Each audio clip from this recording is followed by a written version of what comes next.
about that. Recently I just don't give a fuck about that. Ask me if I give a fuck about it, this. Ask me if I give a fuck about it, this.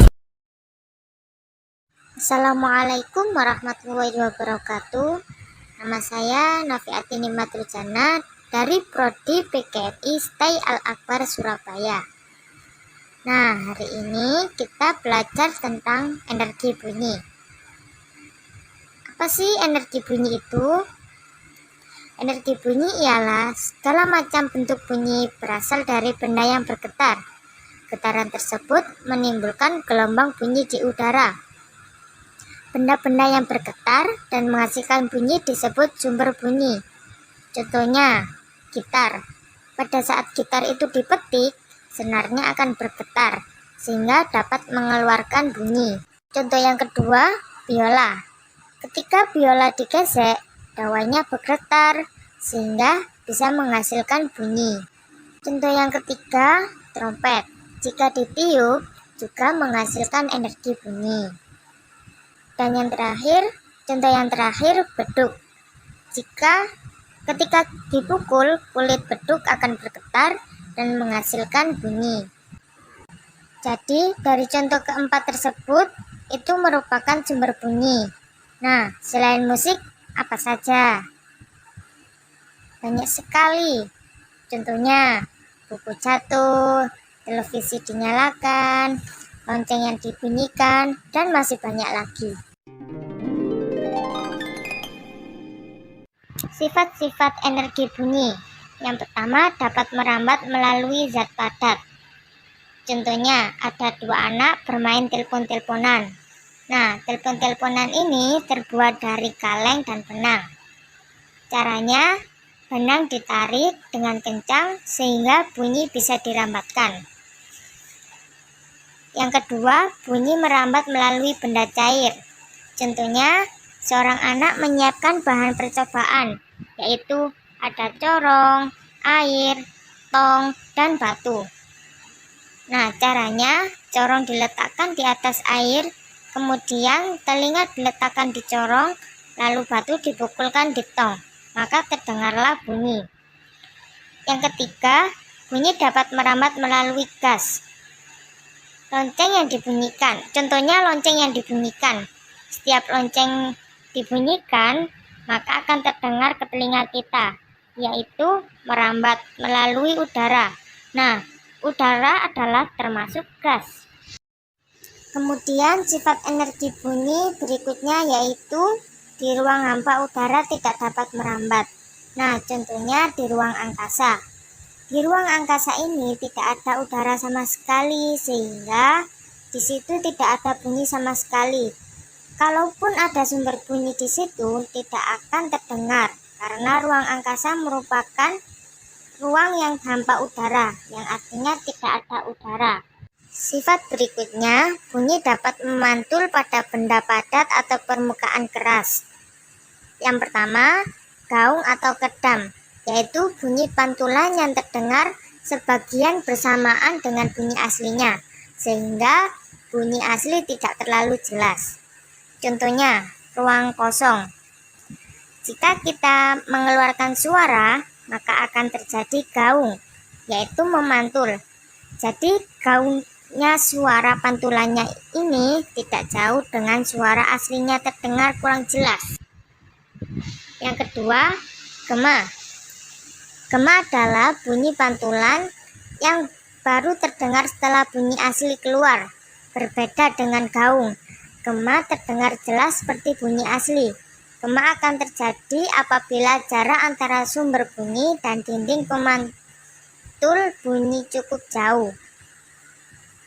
Gema biasanya terjadi pada jarak lebih dari 20 meter.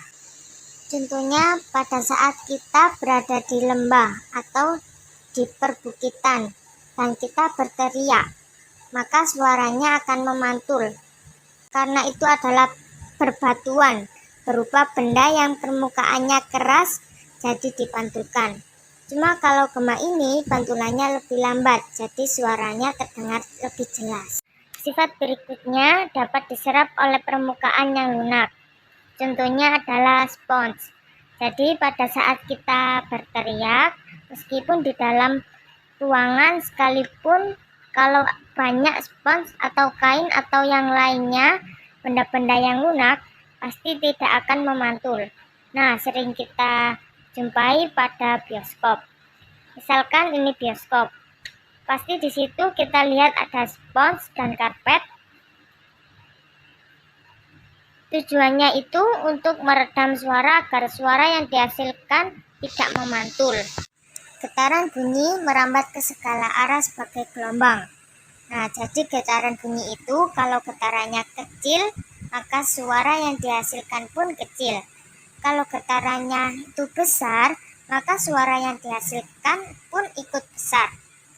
Kemudian dari segi jarak, juga kalau semakin dekat, suara semakin jelas.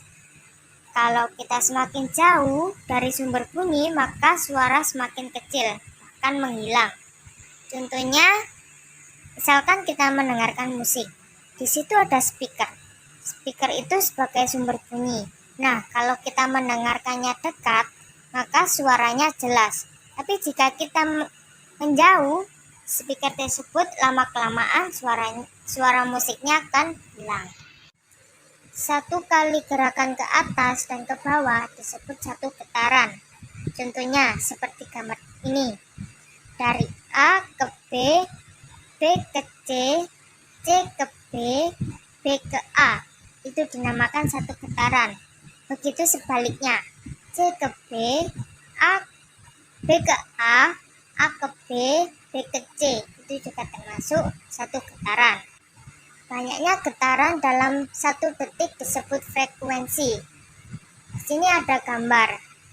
Yang atas itu frekuensi tinggi dan yang bawah itu frekuensi rendah. Kalau frekuensi tinggi, gelombangnya lebih padat. Kalau frekuensi rendah, gelombangnya lebih renggang. Dan frekuensi bunyi ada yang teratur dan ada yang tidak teratur. Yang teratur disebut nada, dan yang tidak teratur disebut desah. Jenis bunyi berdasarkan frekuensinya. Yang pertama, infrasonik, yaitu merupakan bunyi yang amat lemah. Jumlah getaran bunyi dalam energi infrasonik kurang dari 20 getaran per detik. Tentu saja kita tidak bisa mendengarkan bunyi jenis ini. Namun, hewan-hewan seperti jangkrik, angsa, anjing, ataupun gajah bisa mendengarkan bunyi tersebut. Yang kedua, audiosonik, yaitu merupakan jenis bunyi yang bisa kita dengar karena jumlah getaran bunyinya berkisar antara 20 hingga 20.000 getaran per detik. Tak hanya manusia, hewan pun dapat mendengarkan jenis bunyi ini. Dan yang ketiga, ultrasonik, yaitu merupakan bunyi yang amat kuat dan levelnya di atas audiosonik. Jumlah getaran bunyi ultrasonik tercatat lebih dari 20.000 getaran per detik. Bunyi tersebut tidak bisa kita dengar, hanya hewanlah yang bisa menangkap bunyi tersebut, misalnya kelelawar ataupun lumba-lumba. Jadi kesimpulannya, bunyi memiliki tingkat kekerasan atau intensitas. Satuan kekerasan bunyi adalah desibel atau dB. Suara terpelan yang dapat didengar mempunyai intensitas sebesar 0 desibel. Sedangkan bunyi yang keras dan membuat telinga sakit memiliki intensitas sebesar 139 desibel.